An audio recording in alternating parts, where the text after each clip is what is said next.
Hello, this is Christina Barton. You're watching Black Tea News.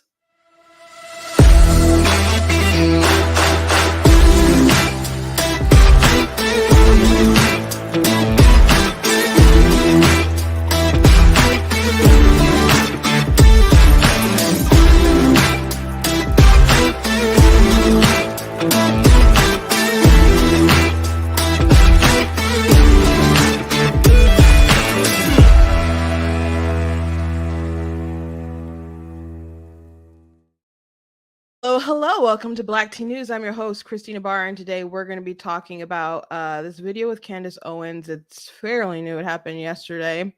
And I saw some people on TikTok responding to her over a video that she did some time ago talking about Kim Kardashian, her Spanx line. She had an ad where someone was in a wheelchair, and she's like, and she went on a rant about it, complaining about it because she just saw it as unnecessary representation. And so there was a response to it, and she responded, and she's like, educate me if I'm missing something. So some people did educate her, but there's some people who had a lot of backlash. So she released a video yesterday, and I didn't love it, guys. I didn't love it. So I know some folks get frustrated when I do like a bit of friendly fire, but I got to do some commentary on this because I think there's a lot to add. So I'm going to talk about it. Also, Donald Trump is still not indicted. It's looking like it's going to all fall through. So we'll update on that as well. Also, I want to show a clip from the Jazz Jennings show. It's been going around. People have been talking about it. Jazz Jennings has been like a darling for transition at a very young age and has a show on TV, and there's just been some disturbing kind of content, and people are wondering if Jazz transitioned so young. Obviously he wasn't able to experience him being a man to know if he was really experiencing gender dysphoria or whatever. It kind of looks like now he's actually in a woman's body kind of experiencing it. But there's two clips that are going around. I want to show you this one with his mom because it's wild. It's wild. Really wild. So before we jump into everything, I want to encourage you guys to go to blacktnews.com, check out different content on my website, different articles, different videos, etc. Please check out my merch that you guys can pick up, like pro-choice men are sus, and that's for suspect. I made that because pro-choice dudes will be like, it's just a woman's choice, and like just stay out of the conversation, and people get really mad at pro-life men for speaking up. But if you're pro-life woman, then pro-choice men, they don't have the we're gonna butt out of the conversation attitude. They'll come at you hard, and I've had some pro-choice dudes say some pretty vile things to me. Like they wanted to scoop out my eggs with a hanger, kind of violent, and other very rude and graphic sort of content. So yeah, that's one of the reasons why I made the shirt, and there's plenty of others. I usually update you guys when I have reasons. I got the Constitution is Glorious Liberty document, the My Money, My Business shirt, Black tea mug, all kinds of stuff you guys can check out at the website. If you like what I do here, please consider leaving a donation at blacktnews.com/donate. The cost to stream, cost to run my website, all that good stuff. So if you would like to support in that way, I very much really appreciate it. Otherwise, I thank you guys for liking, for commenting, people watching it live, people who watch it back, people who are already commenting. I see you guys in the chat. And March is reading month. I thank you to the people who've shown some interest in some of my things.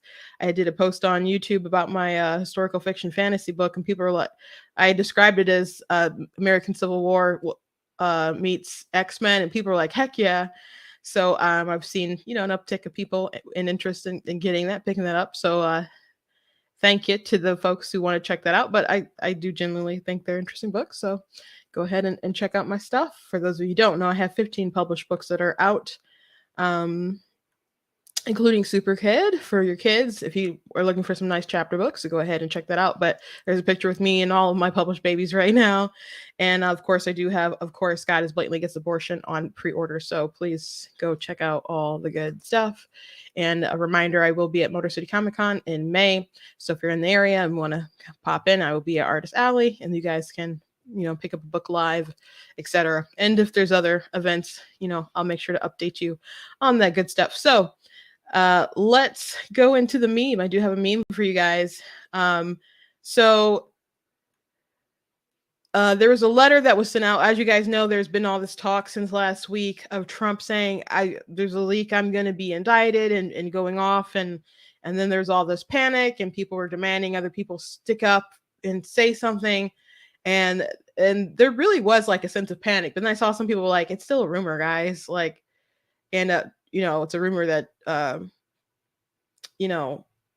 Trump is raised a lot of money off of, but whether they were going to come down on it, the possibility was there. I think people have obviously been coming at Trump wanting to prosecute him on something, but was it a strong enough charge to get him? It's not looking like it. Because they're not meeting today again to discuss it. So that's going to go into next week. So there's supposed to be an indictment. And I don't know, people had it in their minds that Tuesday he was going to be in chains and, pictures snapped and all that good stuff by Tuesday. And here we are on Thursday, and it's looking like it's going into next week. And it's not looking good for their side. Anyway, there was a letter that came out from, I think Mr. Cohen's letter, Trump's former lawyer, and claiming that that Cohen paid out of his own pocket for the Stormy Daniels payoff.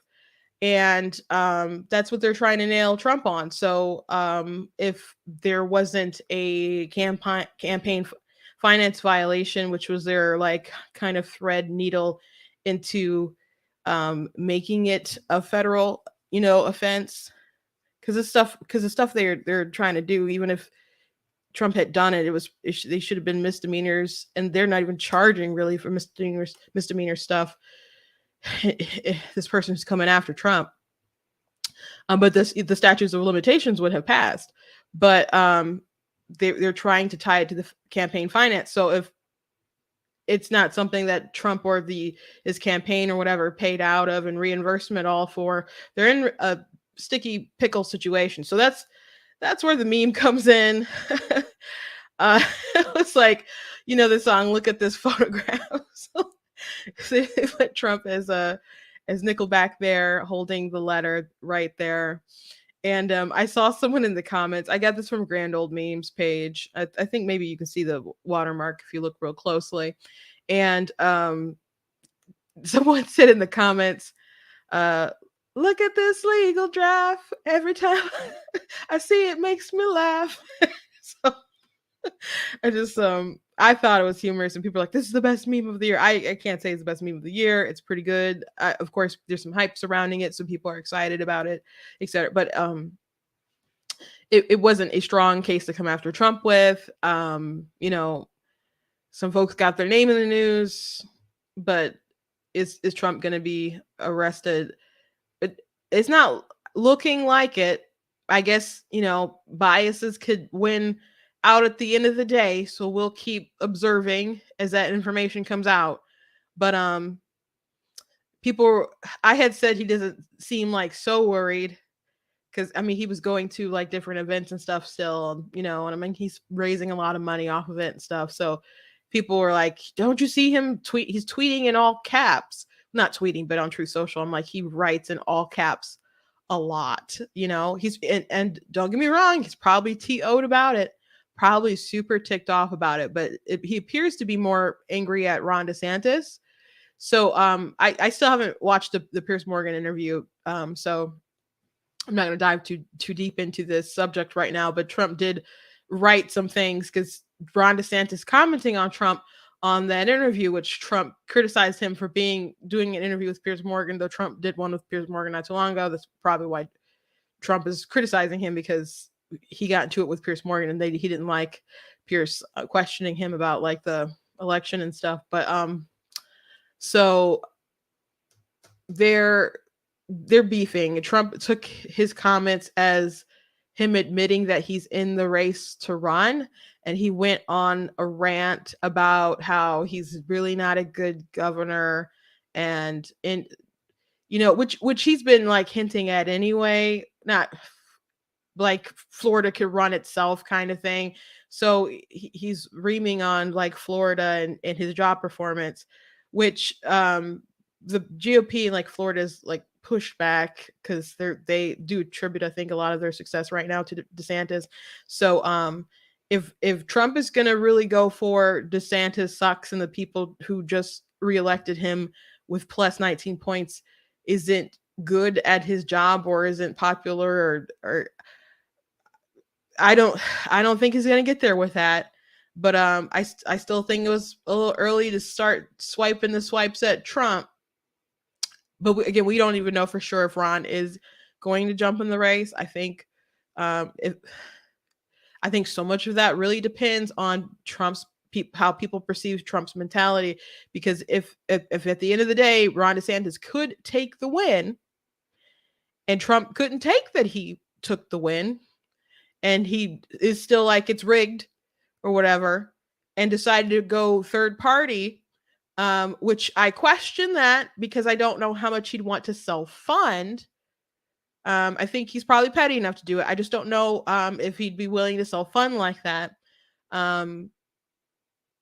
That's my big question. So if it wouldn't be worth it, I guess people would just kind of be like, okay, fine with Trump.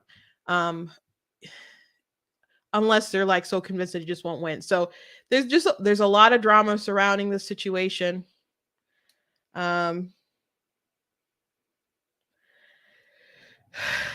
There's a lot of drama right now, and I Trump's spending quite a bit of his time now coming for dissent, and he has been since right before the midterm. And I got to tell you, it did turn me off that as we were coming to right before the midterm, Trump started coming for DeSantis, and then he was coming for quite a few people who lost or weren't as loyal, and it just was like pouring salt into the wounds after not getting the win that we wanted.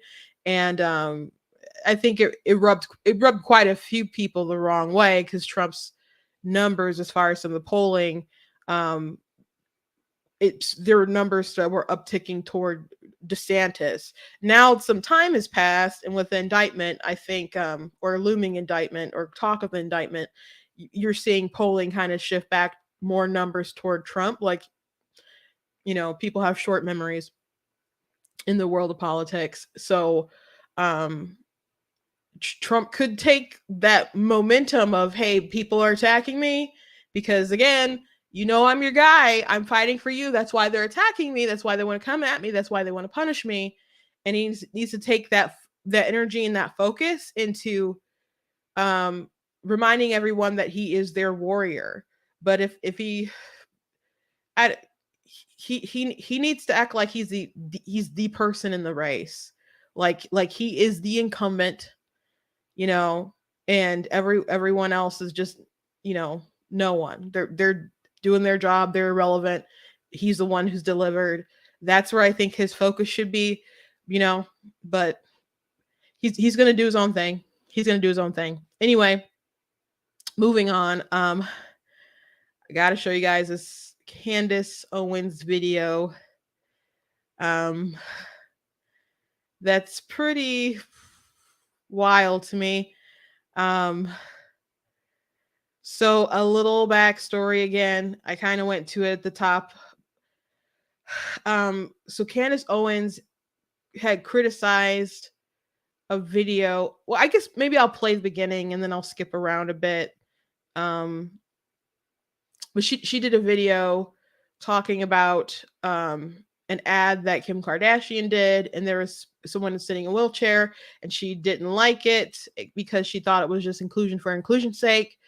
And she had made a video or said some kind of comment like, hey, please educate me if I don't, maybe it could have been the same video or whatever, but at some point she said, please educate me. Now there are some people who are like, the what Kim Kardashian is making is a particular kind of, I don't know, technology fabric or whatever that's good for people who are in wheelchairs and other things.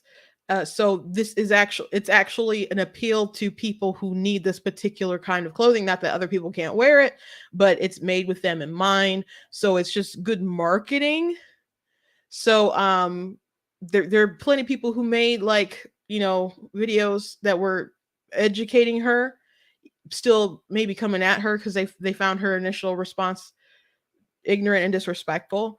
But and she even played someone who like corrected her like toward the end of her segment. Um and so I just want to put that out there because I don't think we're not gonna watch it that long to get that point. But she did point out a person who did correct her. But she said some other things that I didn't love. I know people are like, don't do friendly fire. That I'm just trying to be honest about some stuff and some feelings, because this video is called "Sorry, Representation Does Not Matter." So that's the name of the episode, and that's the name of the clip that she has up here. She goes into a big conversation about this, and there is a lot of conversations about representation. And let me just say this, I guess maybe I'll go back to it at one point, but people on the left, they do look at representation or inclusion as some kind of virtue that just because you see a sea of people with different colors and shapes and size or whatever, there's more virtue in that picture than if it was, a bunch of white folks and a speckle here or there of somebody else. Like they think something is wrong. And it seems their obsession with not having white people is comes off pretty racist. And they'll put inclusion above, skill, above talent, above accomplishments, and that's not a good thing. And then they'll take people or sometimes historical figures and race swap them, but mostly we see it with fictional characters that they will race swap them and do this tokenization, as Eric July pointed out. And people, they push back. A lot of people push back. Some people are like, oh, this is awesome, blah blah blah. And a lot of people are like, why are you doing this? These characters are the way that they are, and you're changing them, for brownie points, when you could just make new characters and new content, etc., instead of recycling and reimagining people that we already love beyond their skin color. Right? So there's a lot of things on the left that I've complained about that I don't like about how much they push the inclusion stuff.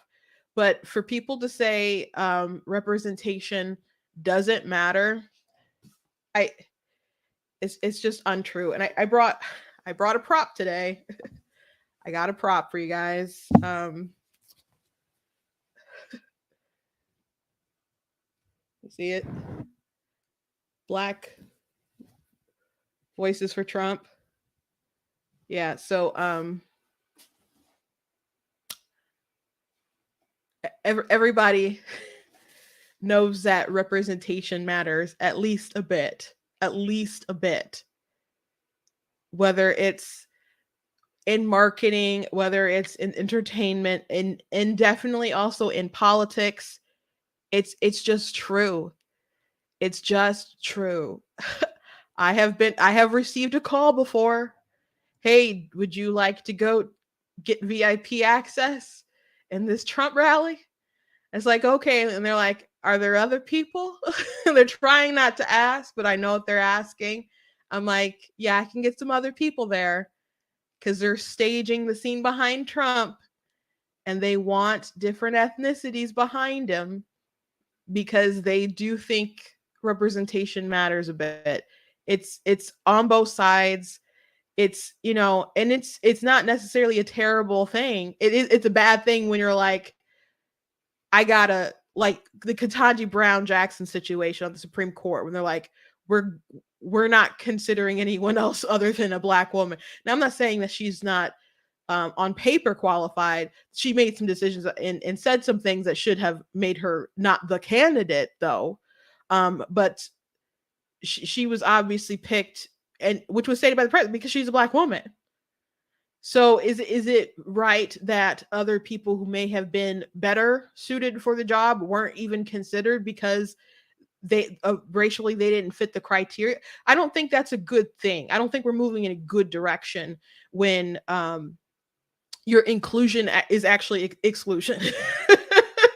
When your inclusion equals discrimination, that's what we're getting into a bad place, right? But people do think that representation matters on the left and the right, and I just can't go on pretending like it's just one side of the aisle. I just can't do that. I've been to events and and people like look at me like, oh, like so excited because I entered the room, and I'm just like, I've been here plenty of times. You're the one who's new. I'm not new. Like what? Like what? And they're like, your friend's here. I'm like, you don't know me. How you know I'm friend with him? But they were black too, and yes, we were friends. But like, you know, people, they notice race, and people care. And I'm just being honest.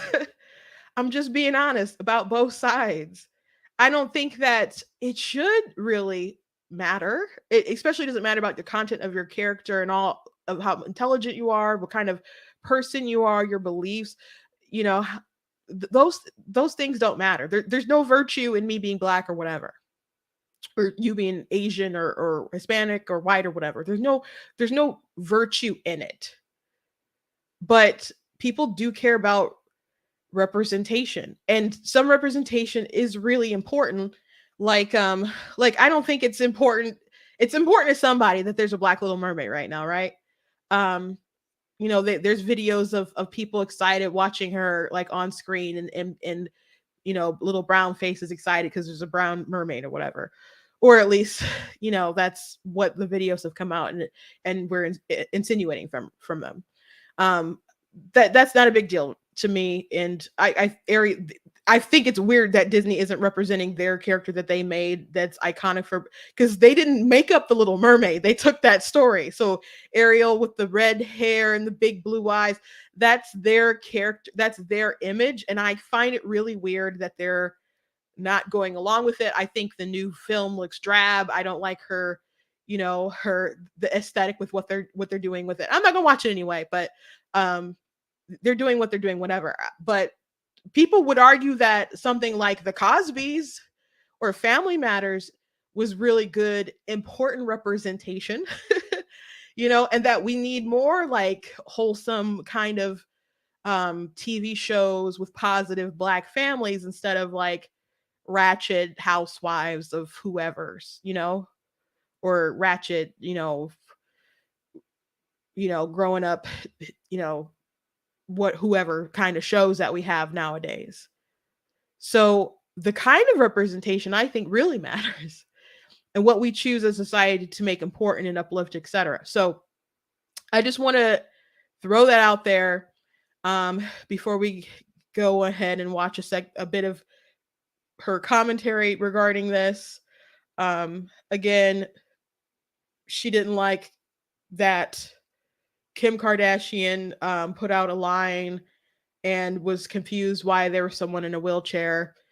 And people told her that the particular kind of fabric or, way that it's designed, it's for people, who need that extra help. And that makes sense. And it made sense to her. And let's just go ahead and I'm not going to play it from the beginning because I just told you the gist of it. Now, there's people who wrote to her, and she says the people said some crazy things. People, like, she said, wanted to beat her up or whatever. She was really sarcastic, also passive aggressive, and a bit rude.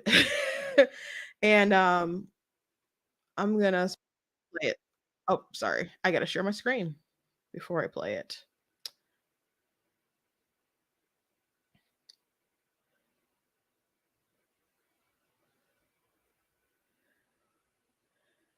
And if this is on YouTube, and sometimes YouTube is funny when you're playing something live and you're streaming something live and it's someone else's stuff. So if there's like a cutout or something, just so that's what's going on, but you'll be able to watch it back, later and stuff. But I'm gonna go ahead and chance it and play some of this. People said if Candace were in a wheelchair, she would understand why representation and seeing yourself is so important.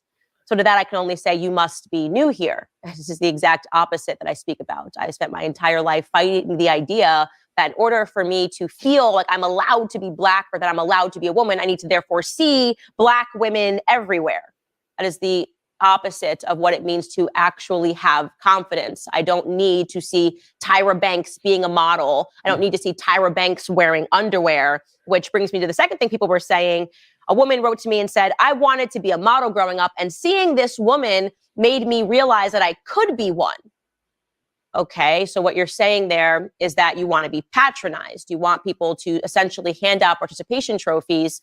You're perhaps not the best person suited for this particular role, but you want people to give it to you anyways. And people are doing that, by the way. We are seeing that all across society. People are becoming complicit. You are seeing marketing firms that are doing more and more of this. We're seeing Victoria's Secret fashion shows with clinically obese people. Why are they doing that? Well, for two reasons. The first is because they want to mark themselves safe from accusations that they're fat phobic, that they're transphobic, that they're sexist, and that they're racist. So basically every campaign for anything now needs to look like we need the token Black person, we need the token fat person, we need a person that is disabled, we need the trans person to show that we're inclusive and that we're loving. The other reason is because they want to placate the literal mob. There was a mob that descended on me yesterday. A person messaged me, and she even went so far as to say that seeing somebody in a wheelchair in a campaign could quite literally save somebody from suicide. That is a wildly emotional argument, and I'm going to respond to it in a little bit. But just know.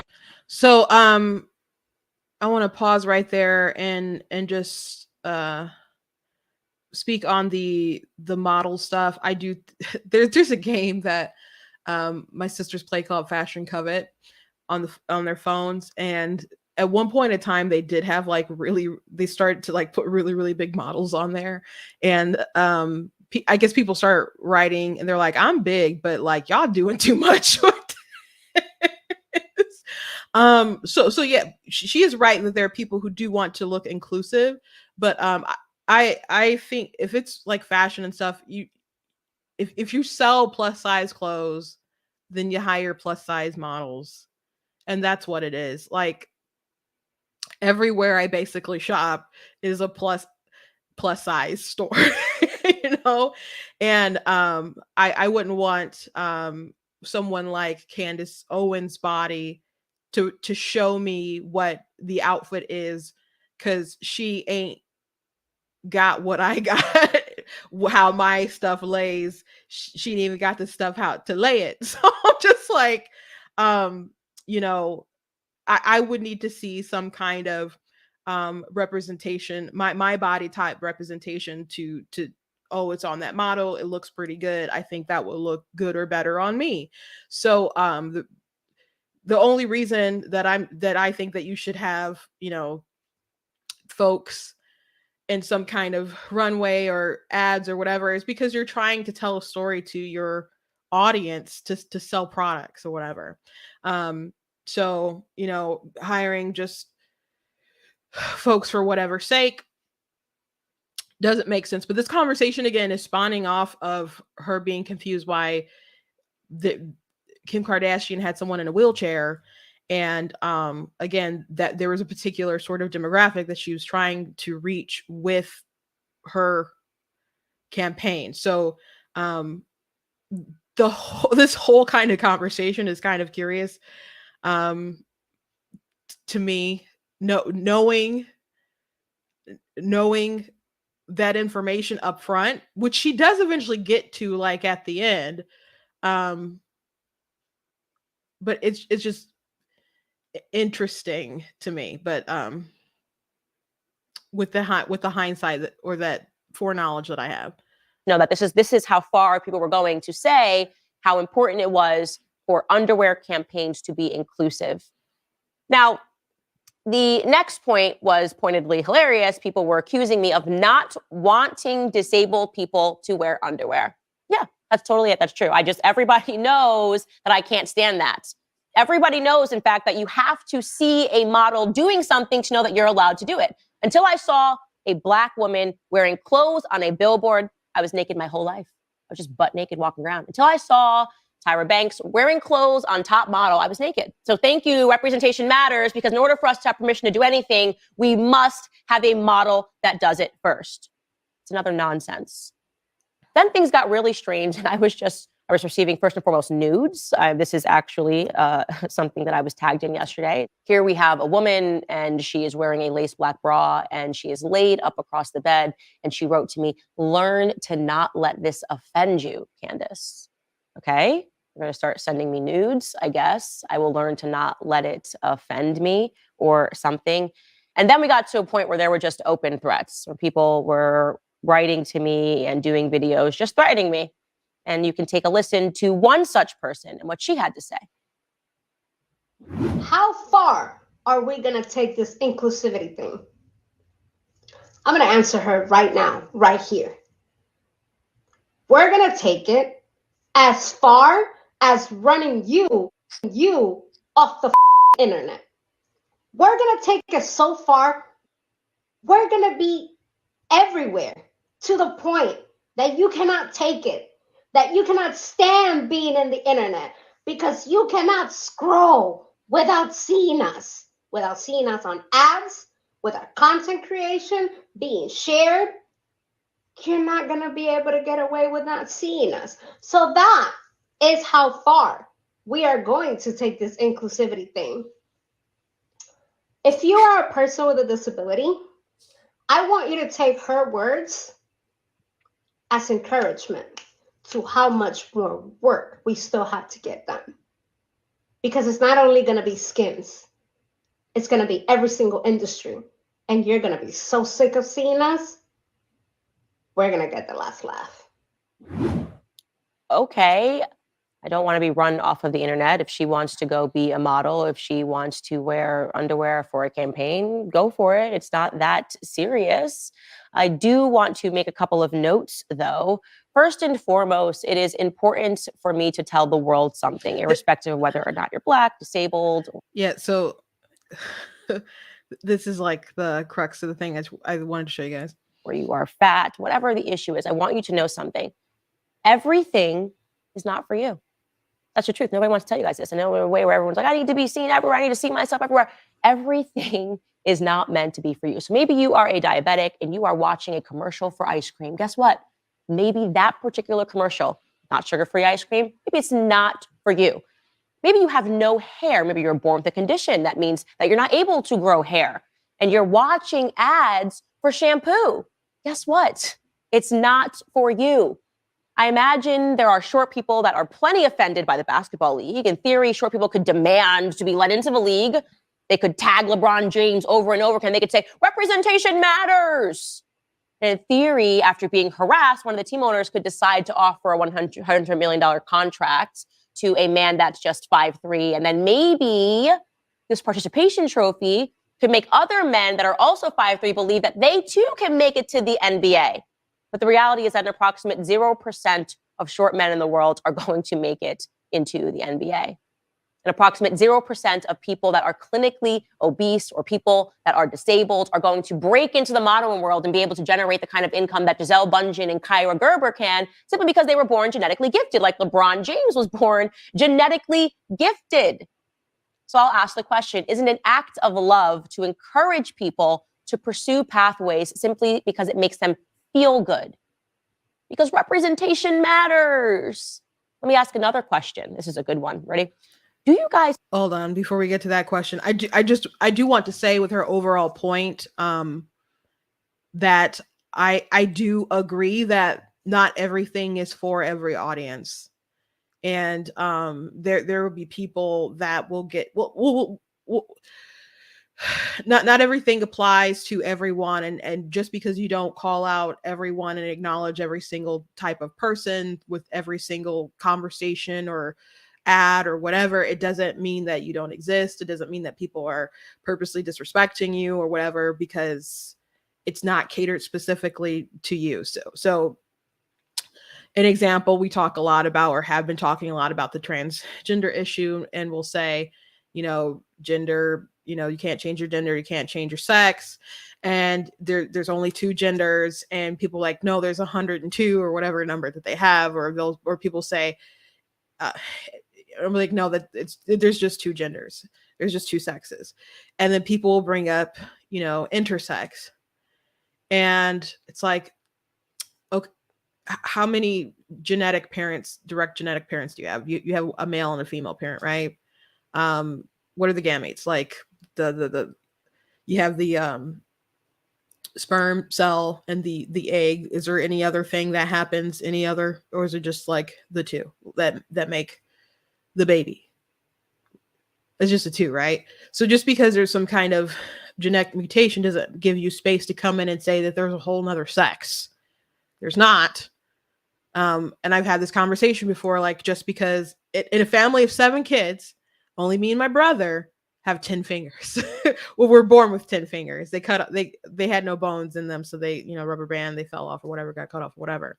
But they still have like little numbers or whatever. I used to say, like, don't touch me with them. It's gross. But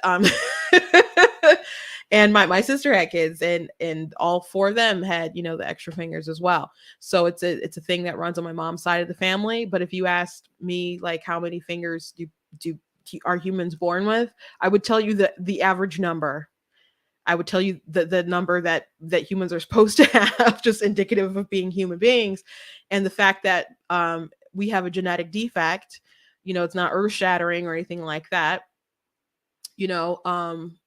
but just because that exists in my family doesn't mean that I get to warp everything. And when you're having a conversation about human beings having 10 fingers, I'm not going to get offended and be like, that's not true. You have to include the people with 11 fingers and 12 fingers. Not everything has to literally revolve around you. So, or when people are saying women have babies, they can do, and people are like, what about women who have had hysterectomies or are beyond their prime and as far as fertility, and they can't have kids anymore? People who, have some kind of defect and they can't have kids. And it's like, again, just because there's someone who doesn't fit into the norm doesn't give you an excuse to just derail what women are, and then wiggle your way into the category and exclude the biological stuff because it's convenient for you, because you aren't including the biological stuff. But people try to do it because not everyone is fitting into that particular basic kind of category of what women tend to be able to do. So sometimes I've seen people get upset, like there's ads or people post about having babies or different stuff, and there'll be people who can't do that and they'll be upset, and that's I totally understand that. But people can't stop posting they're expecting pictures because it might upset someone else. So we can't cater the whole entire world toward every single person's feelings. So I agree with her. Not everything is for everybody. I get that. But this ad though, she's complaining about, or that she originally complained about, it was for the people that she was ranted about. So and that's partly why they're upset. They're upset because of different other reasons, and I'm sure she got a bunch of clapback that was not warranted. But let's keep watching. I think that Kim Kardashian, the owner of Skims, believes that representation matters.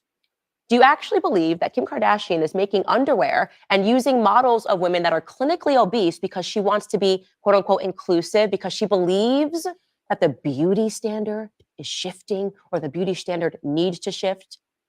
We are talking about a woman that has doctors that routinely edit her face weekly in real life and who refuses to put undoctored photos of herself on the internet. Do you really believe that for her, the beauty standard is shifting? A woman that allegedly injects herself with semaglutide to become a size 0 virtually overnight. Do you really believe that she wants the beauty standard to be transformed? No, she doesn't.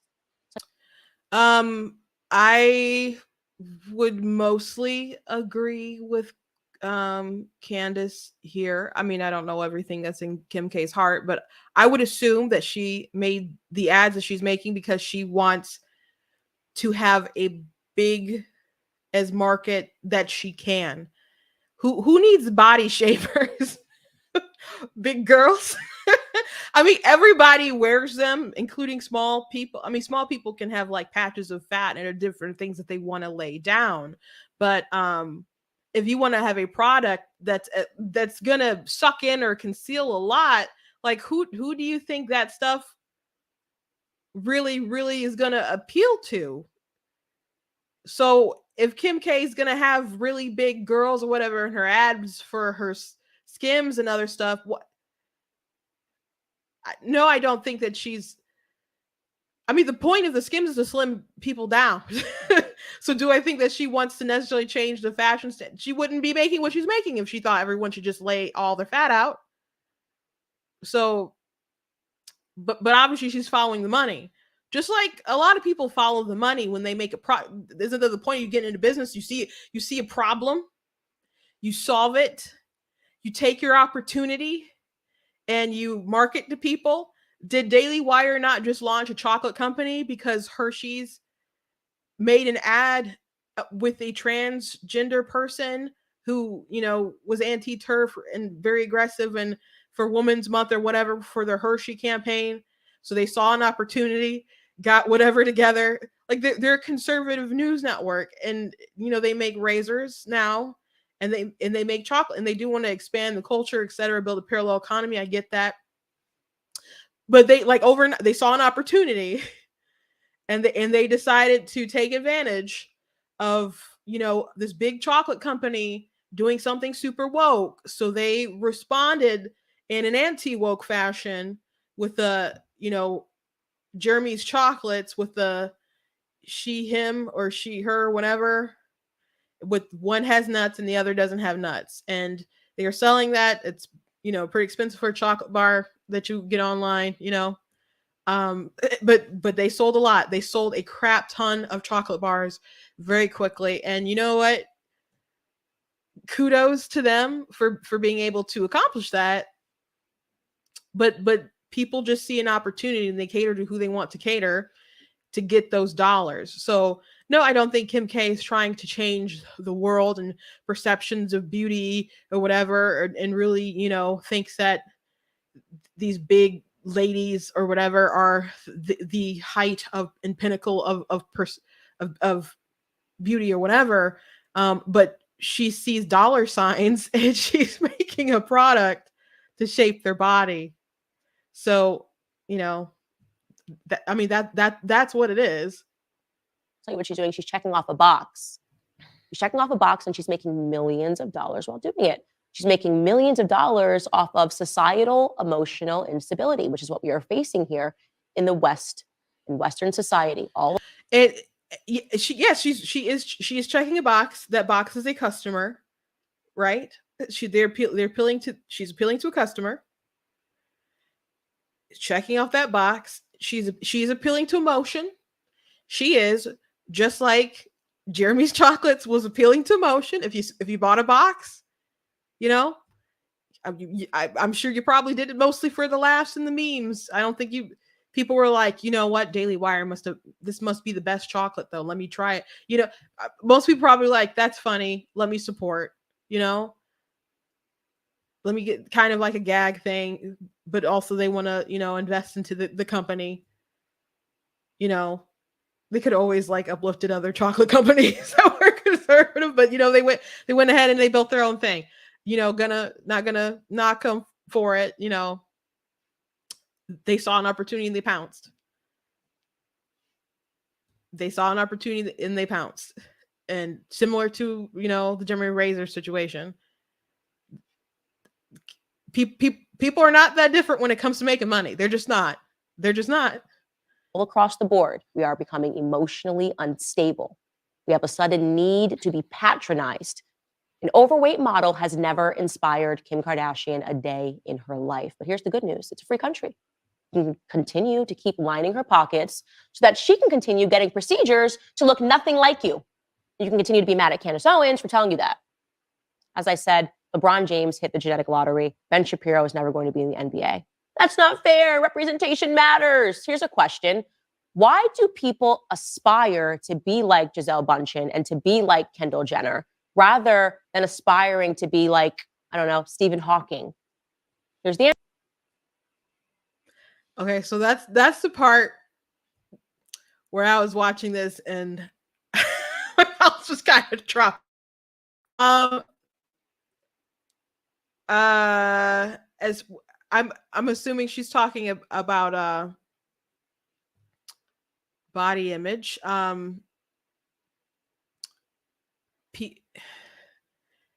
People don't aspire. I guess there are some hypochondriacs and people who are not all there. People don't normally aspire to be ill, but there are people who aspire to achieve that kind of brilliance and have those kind of accomplishments and accolades and all that stuff. So that was not it. Like I can't imagine if she typed that out or someone typed that out and being like, yeah, say that line. That you can disagree with. I thought that was a lot right there. Answer to that question, because vanity and excess has become so woven into the American fabric that to some people, it's literally all that matters. That there are people that are feeling suicidal looking at Instagram advertisements represents almost everything that I believe is wrong with our society today. We are faithless. If you are looking at ads and you are feeling suicidal, it is because you are utterly lacking in spirituality. We've all become empty vessels. If your self-worth is being generated from likes and clicks and underwear campaigns and the manufactured hope that you can be just like Kendall Jenner, then I feel sorry for you. Not because you're in a wheelchair, not because you're clinically obese, but because you need God. That's the truth. This is not a comment directed solely at disabled people threatening to end me on the internet. It's a commentary for everyone who aimlessly scrolls on Instagram, looking at ads, hoping to find God, because that's what it is. You are searching for spiritual fulfillment, and I hope that you find it. Because look around you, our society is broken. People are broken. Please don't be mad at me because I've noticed it. Because I've noticed false idols, fleeting emotions, and basic bitch goals, like needing to see yourself in an underwear campaign to know that you can wear underwear. Representation, here you go, ready? Hear me out, does not matter. Contribution does. Actual talent does. Hard work does. Family does. God does. You're never going to find out what it is that God gifted you with if you're wasting your time demanding to be let into other people's gifts. In fact, you're ignoring the gifts when you sit back and you envy somebody else's. Now, so I agree with her that character matters, accomplishment matters. Those are the things that take precedence. Those are the things that should be important to people. God, first of all and foremost, should be, I mean, not everybody believes, but you guys know that I'm a believer. And I think a lot of people are trying to fill their, a God-sized hole in their hearts and searching in so many different places and not being fulfilled. And people say they're not religious, but people find a way to be religious, and a lot of people make politics out to be a God. I couldn't believe how much space people gave Trump in their hearts for people who loved him and people who despised him, people who made it their personality to despise him, to despise the people who loved him, to X out family members and all that kind. Like it amazed me. Like you make a comment and people are like, well, what about Trump? I'm like, what the heck? He wasn't a part of the conversation. So there are people who find obsessions in so many different things, including diversity, equity, inclusion, all that stuff. Absolutely. I agree with that. I do. However, if you missed it before, I'm going to go back to my prop here. When she talks about representation, I think you guys can see it. Black voices for Trump. People absolutely do believe that representation matters. People absolutely believe that representation matters. People on the left and the right believe that representation matters. They just do. Like, I'll tell you a story. You guys can go finish watching that later if you would like to, but we'll move on. Well, from watching it. But when my sister worked at the Detroit office, when she worked at the Michigan Republican Party, there was a black guy, and he was, hearing some stuff about the Republican side and doing some research. And he thought that he might be a Republican, but he was just so convinced that they were racist. That's what he was told and taught and whatever. But policy wise, he's like, I think I might be a Republican. But so see, he did like wander into the office or whatever and started having a conversation. He saw that there were black people in there, and he started having conversations, and they're just like, bruh, like, no, that's what you're thinking. That kind of stuff isn't true. So they, he started getting involved or whatever, but he kind of needed that, like, is it safe to come over kind of attitude. And people are aware of this. People are aware of this. That's why they'll have the Hispanic representation and the Asian representation and the black representation, which I wasn't even crazy about the name Black Voices for Trump or whatever. And I'm like, there's going to be some people who maybe want to vote for him, who aren't in love with him, that don't want to go to a Black Voices for Trump office, that maybe they'll go to a, just a campaign Republican office, or maybe a Trump office, but that it being named like Black Voice, if it was just I just thought it was kind of too much for some people, which I got feedback from people who agreed with that. But that's what is on the shirts. That's what's on buses. That's, that was their campaign, Black Voices for Trump. It wasn't just Voices for Trump. It wasn't just the Trump 2020 campaign. They particularly did outreach to particular groups because they believe representation matters. A lot of people do, or at least a lot of people believe that, or people recognize that that's where people are at. So I can't get on the board with everybody who's saying representation doesn't matter, because I know too much. I know too much about politics. I know too much about marketing. I know too much about entertainment. Like, this stuff does matter to people. It does matter. Should it be the thing that matters? Should it take precedence over accomplishments and all that? No, absolutely not. And I do not like, I already said this, if you're coming in late, I already said, I don't, the left makes it, so much that they think it's a virtue, that they're willing to replace folks for the sake of inclusion. And I don't like, they're so inclusive that they're excluding people. They're so pro diversity that they want to be racist to like cis able-bodied white people. It's gone too far. And I'll give you an example. Like, I had a Namor poster in my room for the longest time growing up. I really liked Namor. It was a Michael Turner.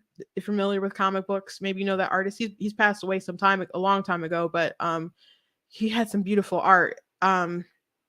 So anyway, I really liked Namor.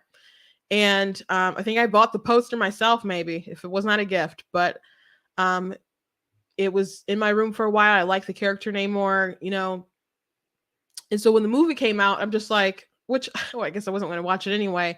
But the previews started rolling out, and I'm like, that is not Namor. It's not Namor. And I complained about it. I complained about the changes, the race swap and stuff. And people tried to tell me like, well, he's racially ambiguous. I'm like, his dad is, I'm like, I don't think it's, and I like started pointing to who his dad was, his name and whatever. And just like, he may look like a bit racially ambiguous to you, but he's definitely not, of the Latin. It's just like, so, I mean, it's just way off. So, as I would complain about it, people would say, as a Black woman, why aren't you happy about this representation? And I thought that was so weird, because I'm like, well, you see, I'm Black though, so why would it matter? If you think it just matters representation of me seeing whatever, I'm not that kind of brown. So what does it? Why would that matter? Are you think I should just be happy that he's not white? because that's what it seems like. And people kept pushing, I'm like, this is really weird. It genuinely just seems like you guys just want me to be specifically happy that people aren't white, and that's weird. So and that's where I see like a lot of like the tokenization of characters and in different movies and whatever. I don't like that. I don't like that there's like this like while they're trying to be positive and represent people, that there really is a strong undertone of of hate of racism. And I don't think we're building a better world for that. But usually when people talk about tokenization of like, you don't need to make a Tinkerbell black, or you don't need to make Ariel black, or you don't need to, change this character or that character and swap their race or whatever, just make a new character. So, who is this different ethnicity or whatever. So people are still saying they want representation. They just don't want you to give them a sloppy second. But it still matters. And again, I already said the type of representation that people see, I think also matters as well. Like, I think we could use some more stuff like Family Matters in our society. I was at work one day some years ago, and I was in the break room, and people were talking about the Cosby Show, and they're talking about how unrealistic it was. And I'm like, what do you mean? And they're like, families aren't like that. And I'm like, what do you mean? And they talked about how I don't know how together they were, how professional they were, and all that stuff. Now, my family didn't have like the income or whatever that the Huxtables had, but as far as like, my dad's a pastor, so he was uplifted in the, was a pillar of the community, and the family always worked really well together, lived well together. Like, we get compliments all the time and like questions all the time, like, how is your family so, are you all living peaceably like that together? So it just blew my mind that we're kind of so far removed into this world of dysfunction that people think that this fictional show is just too much fiction. That's too far off. But like growing up hip hop is like, that's life. I mean, it's like a real thing, but they watch other stuff that has dysfunction and they're like, yeah, this is accurate, but not this picture right here. I found that disturbing because I'm like, our sense of possibilities are so warped now. So I think having other representation like that would be good.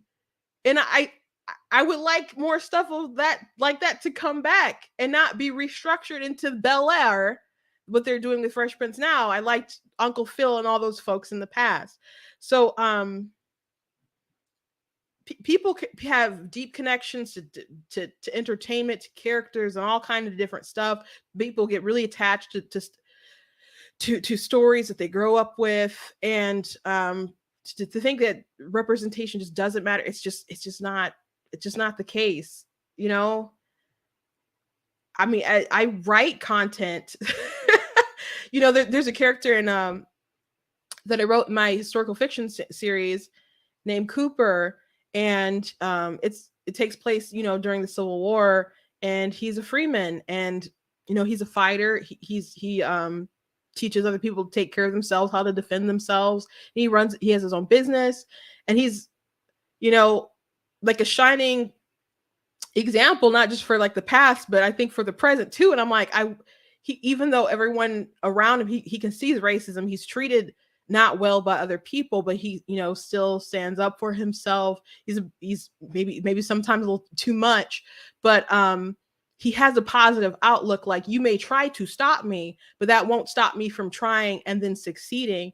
And so having a character like that, I'm like, gosh, I want people to be able to see this man, this black man, and be like, we need that attitude today. So I just don't think it's true that representation doesn't matter. And I know that's not true. I just showed you the black voices for Trump, sure, people don't believe that. And again, I mentioned how I got, was placed strategically like at Trump rallies. They do that on the left as well. Like they do that in marketing everywhere. People think about ethnicity and diversity. And just because we're living in a super woke world today doesn't mean people haven't been doing it.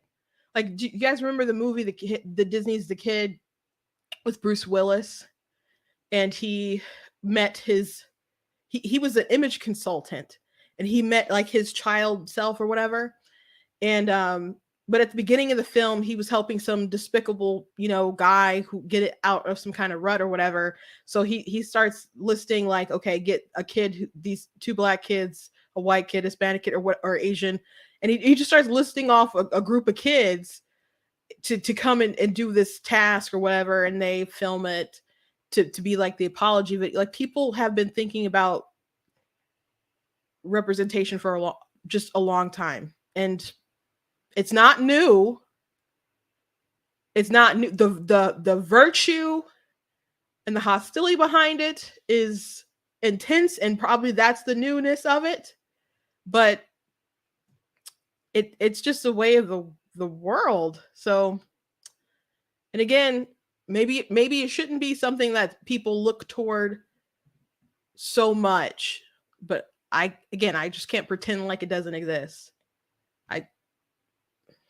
Especially not in politics.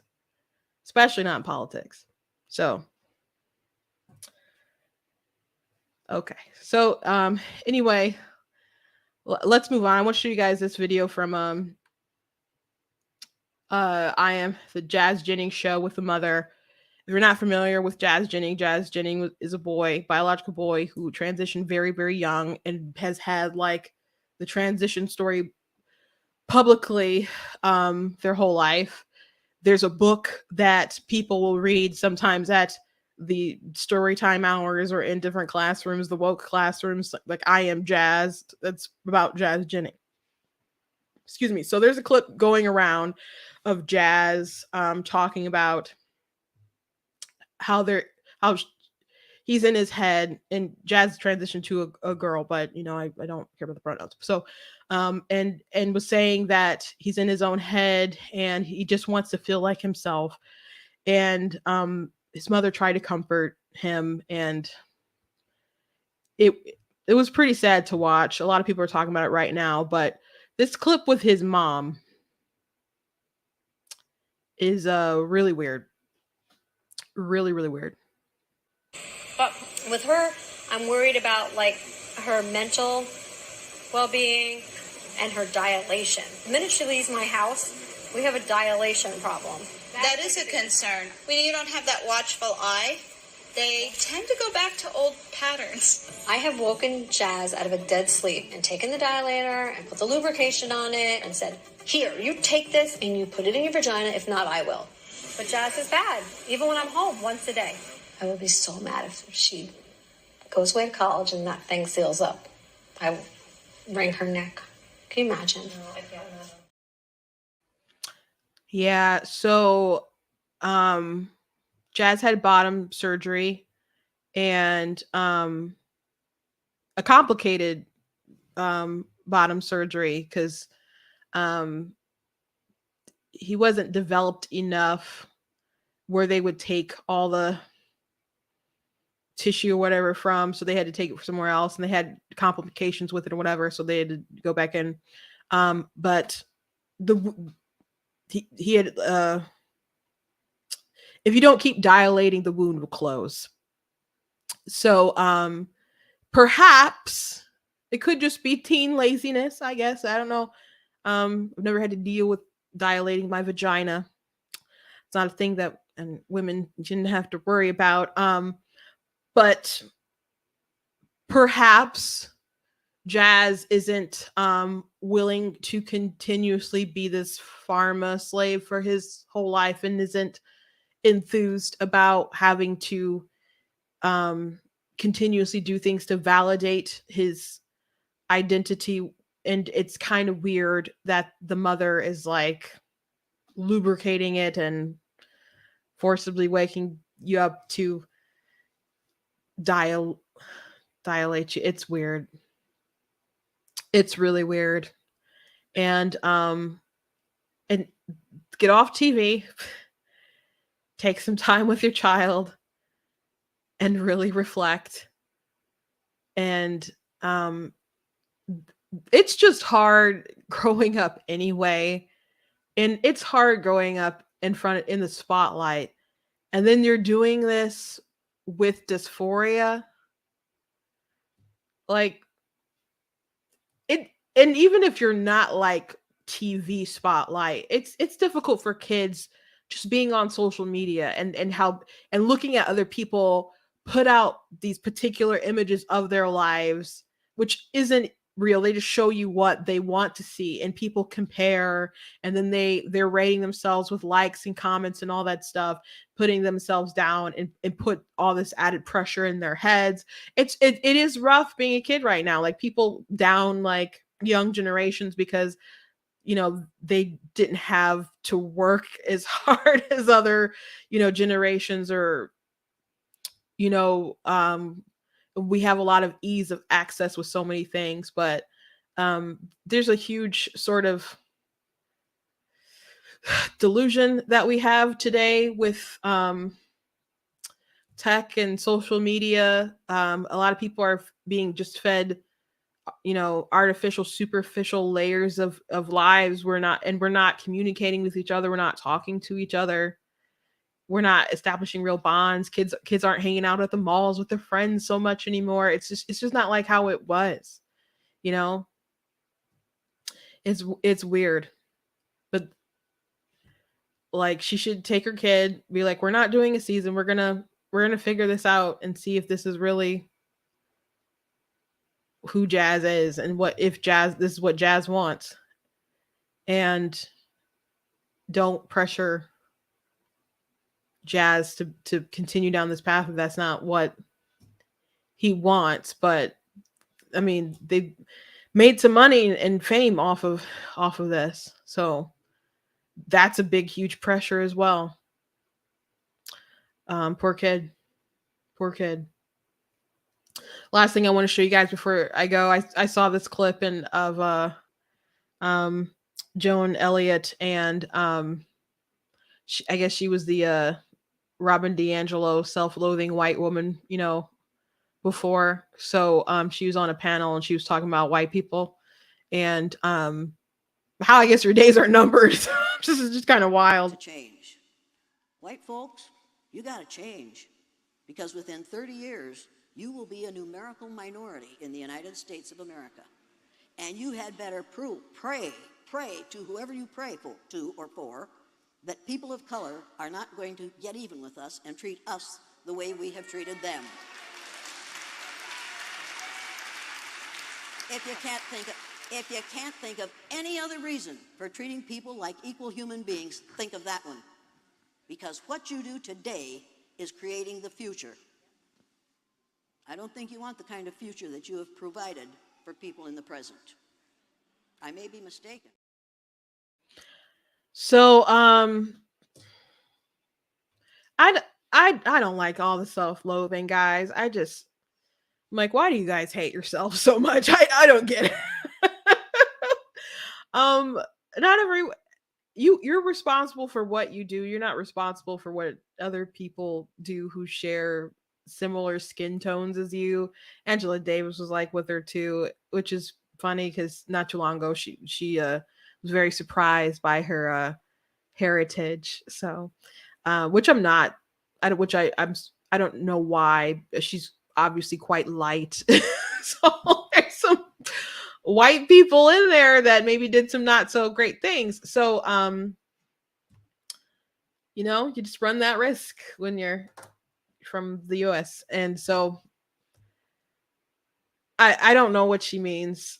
When you look around at the world today, most people are there's some craziness in this world, but the amount of like anger and resentment that people have, these activists have, it's a lot of times it's just not warranted. And when you like point out like real injustice, people normally want to fix it. people normally want to fix it. But if you're crying about microaggressions, people will scoff at you and mock your feelings. So are you guys worried? And people are pointing out though that what she's saying about how white people are going to be replaced and they're going to be a minority, and then they are going to feel like should be afraid of what minorities will do to them. Does that not sound like the great replacement theory, like that they were like really mad at Tucker Carlson for like kind of talking about last year, when there's people like her and Democrats and other folks on records that are just like happy at this prospect of there being less white people. It's all very weird, all very strange. But this white guilt is killing me.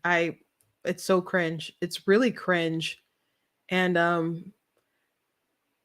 mean, people applauded her, but when people try to do the white savior complex, white guilt thing in front of me, I will give you no applause. I will probably scold you, or just maybe ask questions, or hand you my Cash App, because if you're really that guilty, you might as well pony up the dough. If you're really that upset, I can absolve you of some feelings. I can't absolve you of your sin. You got to take that to the Lord. But I don't get it. I don't get it at all. I don't get it at all. But it does remind me again of Scott Adams' conversation that he got canceled a few weeks ago about some racial stuff. And people keep saying these racial things that are kind of like things that he was alluding to. I don't want to go into the whole thing today. You guys can go back and watch the videos on it, or I wrote an article about it on blacktnews.com. But some good news on that front, though. He said that he got out of some contracts or got some stuff back that he wanted, and that I guess some of his Dilbert stuff is doing well on like locals and other stuff. So he says he's doing okay if you were concerned or worried about Scott Adams and the price of him speaking out. So we'll see what happens long term for him, but it's amazing all this racist stuff that pops up when the left people say it.